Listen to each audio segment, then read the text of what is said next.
Ladies and gentlemen, I grew up to love the infamous Souls-like games, even though they made me cry, sweat and scream for the Lord himself. So for today's video, I decided to rank and give you my opinion on every Souls-like game I have ever played. The tier list will be going from what I think is the best goated Souls-like game to the worst one I will never ever even talk about. The things I will be considering is the story, gameplay and of course, the amazing bosses. Keep in mind that this is just my silly little opinion on every title, and without further ado, let's get to the first game.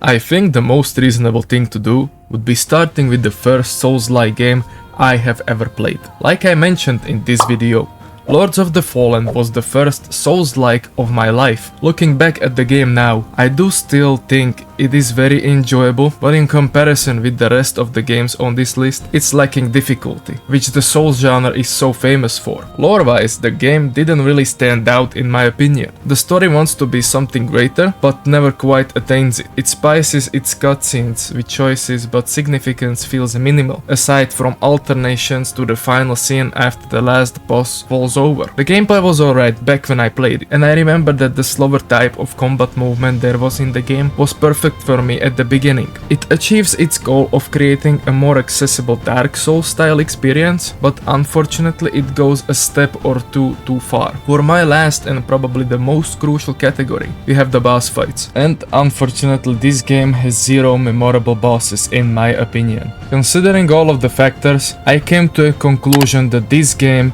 is going into the meh category, even though it started my whole journey.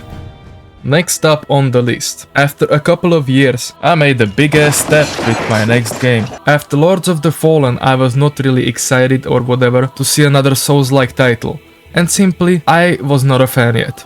My next game was my introduction into the very well-known Dark Souls trilogy, and I started with what is in my opinion the best one, the Dark Souls 3. They usually say that the first Dark Souls game you launch will become your favorite, and I fully agree. We can say that I started with the easiest one from the trilogy, but after Lords of the Fallen, it was a very big difficulty step up. This was the real Souls-like genre, and I just realized that this is going to kick my ass, with the possibility of me not even finishing the game. Story-wise, this game is simply beautiful. The game for me personally shines the most with the combat and boss design. Combat was fluent, well placed. The boss fights were simply perfect, with amazing sound design. Miyazaki made a masterpiece, and it is just too close to my heart.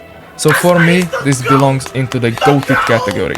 After this masterpiece, I felt like I can take on any Souls-like games, since it was the first proper one I finished. So I understood my assignment and started chopping off the rest of the Dark Souls. God, I hated them both, but in a good way. I moved onto the probably most hated one, and that is Dark Souls 2.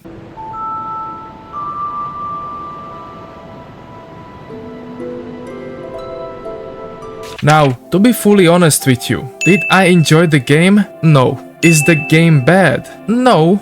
Does it deserve the hate? Well, for some boss fights, yes, but I think it's overhated. The game mechanics are very clunky. The story was good and I liked the fact how semi-open the game was. What I hated the most were the locations. You can grill me in the comments, but I think all of them sucked ass. This game stands out for me with the biggest number of bosses I despise. But to be fair though, that made this game a more memorable experience for me. I came to a conclusion that I'm putting this game into the good tier, even though I'm never playing this game again. And I know that the Dark Souls community would grill my ass if I put the title lower, so let's just keep it here and move on. Finishing off the trilogy of pain and sorrow, we have the Dark Souls 1. The groundbreaking game that put From Software on the map. Oh boy, the combat, healing, rolling and well pretty much from every mechanics you can tell it's the first one made, because it has a lot of flaws. The graphics were terrible. Game is clunky as fuck. Areas like Blighttown made me hate my life, but it doesn't really matter, because this game has something special that makes this game worth finishing. Getting to experience where this all started just warms my heart. When it comes to the bosses, we are not even discussing this because bro, this game had Artorias, Ornstein and Smog, 4 kings and... oh fuck you, we're not talking about you. I am thankful that Miyazaki and his team rolled the dice and decided to try this concept of the game because it shaped into something beautiful. If you started with this game, you have my respect. Because I can imagine not many games can challenge you after this one. I am putting this hella iconic game into the amazing category. Since I don't want this video to be hella long, let me just quickly sort some of the games out. Now we have the last 4 titles to talk about.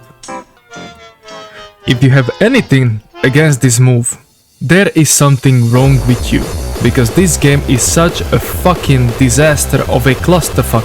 It's not hard, it's bad. It is literally the worst Souls-like game I ever booted. The only nice feature is the hardening one, because no other game has it. 0 to none memorable bosses. And you know what? You can hate me all you want for this, but it is staying over there. So, we have the last 3 titles to talk about. After finishing the Dark Souls 1, I decided to return to a title I once booted just for fun, but got stuck on the first boss. Now, the experience and the confidence I had, feeling like a god, I returned to Bloodborne to finish what I started, and holy shit, I am so glad I did. This is the magnum opus of the From Software. Bloodborne really stood out to me because of the atmosphere the whole game had, and it got my attention straight away. The healing mechanic was new for me. The pairing with the gunshot was something I fell in love quickly. The story is amazing, and on a serious note, I would love to know what was Miyazaki going through while writing this story. The one thing that got me addicted to this game was the aggressive combat which was required in most of the boss fights. Speaking of the bosses, well, they were not easy, that is for sure, but after being molested by the previous titles, they felt pretty alright, and I really loved every single one of them. Except this bitch. With considering everything, I really love this game, and I am putting it into the amazing category. Now, the last 2 remain. Which one of them will go to the GOATed category? Let's find out.